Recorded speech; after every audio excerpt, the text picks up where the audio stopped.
Bismillahirrahmanirrahim. Assalamualaikum warahmatullahi wabarakatuh. Innal hamdalillah nahmaduhu wa nasta'inuhu wa nastaghfiruhu wa na'udzu billahi min syarri anfusina wa min sayyi'atina a'malina. Min yahdihillahu fala mudilla lahu wa min yudlil fala hadiyalah. Asyhadu an la ilaha illallah wa asyhadu anna Muhammadan abduhu wa rasuluh. Amma ba'du. Kaum muslimin yang berbahagia, syukur alhamdulillah kita haturkan kehadiran Allah sang pemberi, penunjuk dan yang menguasai mengendalikan seluruh hati manusia.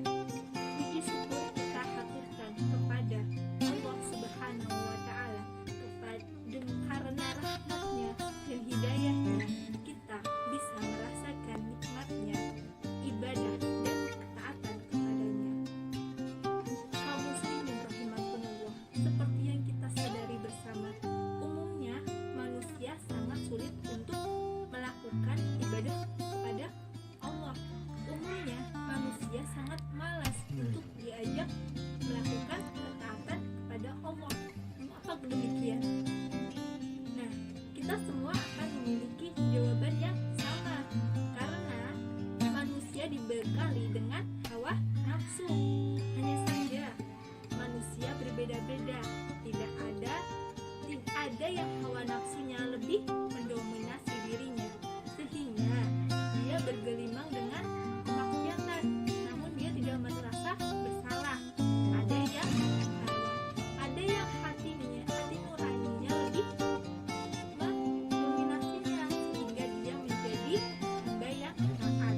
Kaum muslimin yang dirahmati Allah, jika kita perhatikan bersama, sejatinya umat Islam dan sejatinya iman Islam, taatan kepada Allah adalah sebuah kenikmatan. Terdapat banyak dalil yang menunjukkan bahwa ibadah bisa dirasakan kenikmatannya, di antara firman Allah ketika menceritakan salah satu kenikmatan Allah yang diberikan kepada para sahabat.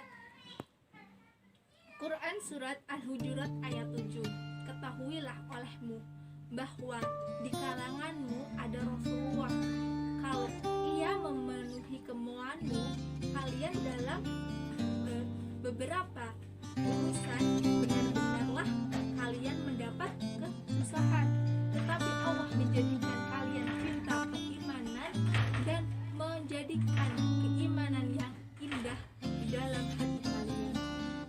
Di atas petunjuk Allah Ta'ala menjadikan para sahabat manusia yang bisa menikmati lezatnya iman, bahwa Allah jadikan iman itu sesuatu yang indah pada hati para sahabat, sehingga kecintaan mereka kepada kebaikan mengalahkan segala hal. Kemudian dari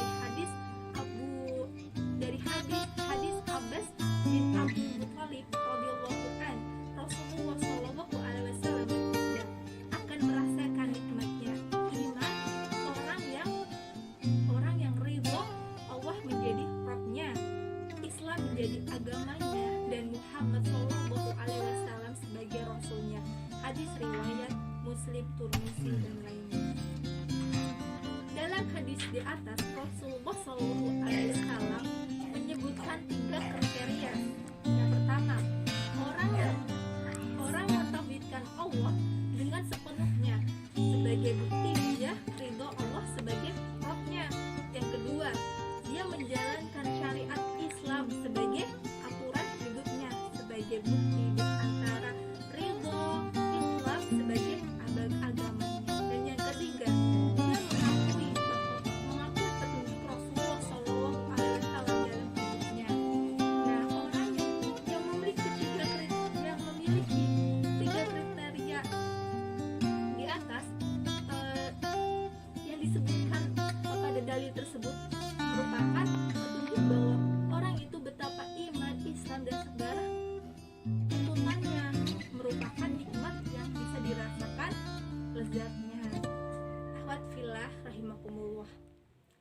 yang menjadi tanda tanya besar untuk kita, mengapa banyak orang justru merasakan beratnya untuk berbuat baik, bahkan merasa tersiksa ketika dia melakukan ketaatan. Kenapa bisa demikian? Bisa jadi bahwa bahkan termasuk kita seringkali merasa menganggap ketaatan itu adalah sesuatu yang sulit bagi kita. Lalu dimanakah nikmat iman itu, teman-teman Allah? Sejatinya kasus semacam ini juga dialami oleh fisik manusia. Seperti yang kita pahami, hampir semua orang yang mengalami sakit, dia akan merasa susah dalam mengkonsumsi makanan. Apa yang diterima oleh tubuh mereka akan terasa pahit. Selezat apapun jenis makanan yang diberikan akan pahit. Soto pahit, rendang pahit, sate pahit. Kenapa? Karena dia sedang sakit. Yang seperti itu pula orang yang sedang sakit hati dan mentalnya. Selezat apapun nutrisi yang diberikan, dia akan merasakan pahit. Dan dia berusaha menolaknya, seperti menangkal sesuatu yang akan masuk pada dirinya. Dengan ini kita bisa menemukan jawabannya mengapa banyak orang yang tidak merasakan nikmatnya iman, karena kebanyakan manusia hati dan jiwanya itu sedang sakit. Teman-teman rahimahumullah, untuk bisa mengembalikan kondisi normal, tentu kita harus mengobati penyakit itu. Nah, seperti kalau teman-teman lagi sakit, apa yang akan dilakukan? Pasti akan pergi menemui dokter. Dengan cara apa? Agar kita bisa menikmati lezatnya makanan itu. Lalu bagaimana dengan cara mengobati hati? Nah, Imam Ibnu Qayyim dalam riwayat Ibn Hasil Rahaban menjelaskan bahwa 3 teori pokok yang mengobati sesuatu yang sakit, mengobati hati yang sakit. Teori ini juga digunakan dalam ilmu medis. Nah, dalam dunia medis, ketika seorang dokter hendak melakukan observasi kepada pasien, dia akan memberitahu 3 hal. Yang pertama, dia menjaga kekuatan. Kenapa harus menjaga kekuatan? Ketika mengobati pasien, dokter akan menyarankan agar pasien banyak makan makanan yang bergizi, banyak istirahat, menenangkan pikiran. Tidak lupa sang dokter akan memberikannya vitamin, multivitamin gitu. Semua ini dilakukan dalam rangka menjaga kekuatan fisik pasien. Ibnu Qayyim menjelaskan, orang yang sedang sakit hati, salah satu upaya yang harus dilakukannya untuk menjaga kekuatan mentalnya itu dengan ilmu yang bermanfaat, melakukan berbagai ketaatan. Hatinya harus dipaksa untuk mendengarkan nasihat dan ilmu yang bersumber dari Al-Quran dan Sunnah, serta fisiknya yang dipaksa untuk melakukan ibadah dan ketaatan. Karena ilmu dan amalan merupakan suatu nutrisi yang bagi hati manusia. Rasulullah SAW dalam hadis riwayat Bukhari memisalkan bahwa ilmu sebagaimana hujan dan hati manusia sebagaimana tanah. Karena hati manusia senantiasa butuh nutrisi berupa ilmu. Nah, yang kedua, melindungi pasien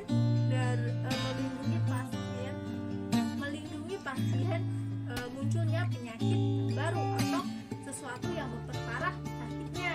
Dalam mengobati pasien, tahap lain yang dilakukan oleh dokter adalah menyarankan pasien untuk menghindari segala tantangan yang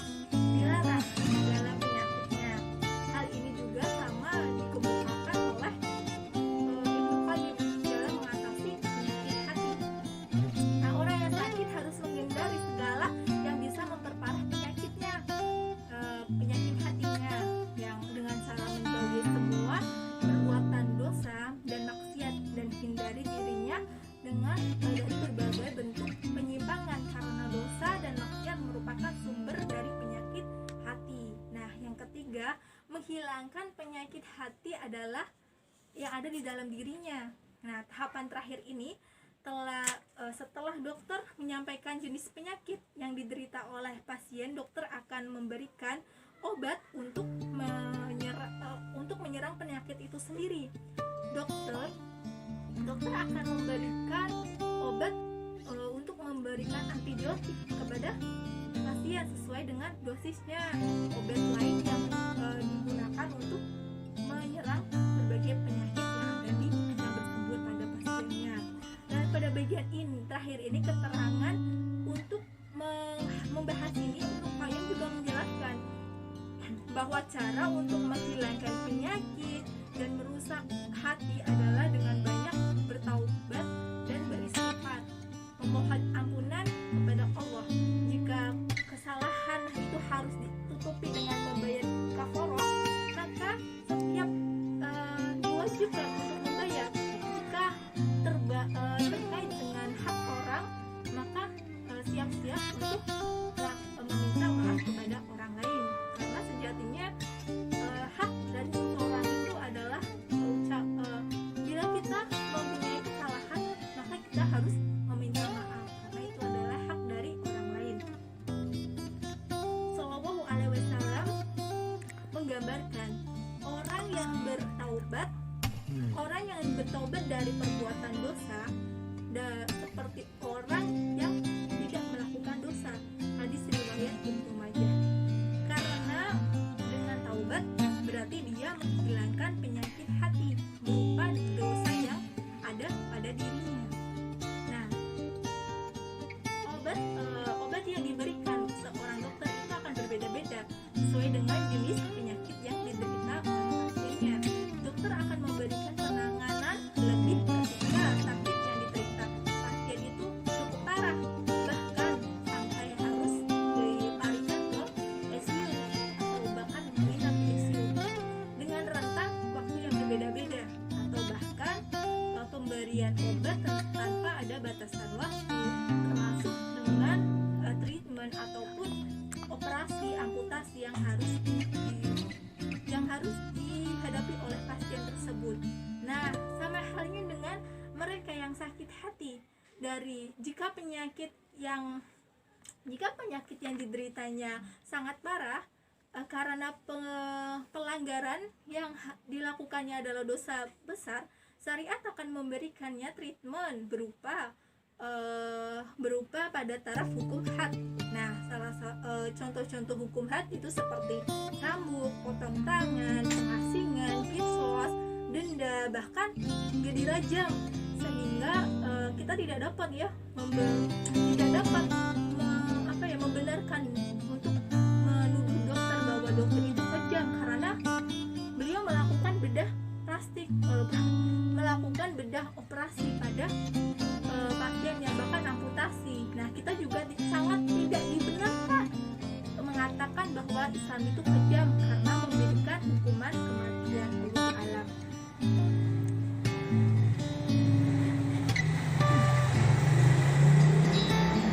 Semoga Allah melindungi kita dari segala penyakit hati yang berbahaya dan menjadikan hati kita hati yang sehat, yang bisa merasakan lezatnya iman, Islam, dan amal soleh. Amin Allahumma amin.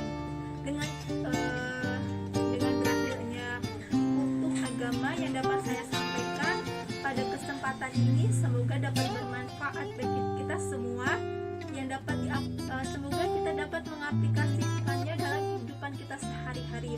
Lebih kurangnya mohon dimaafkan.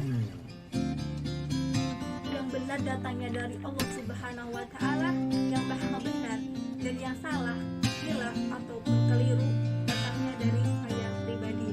Sebagaimana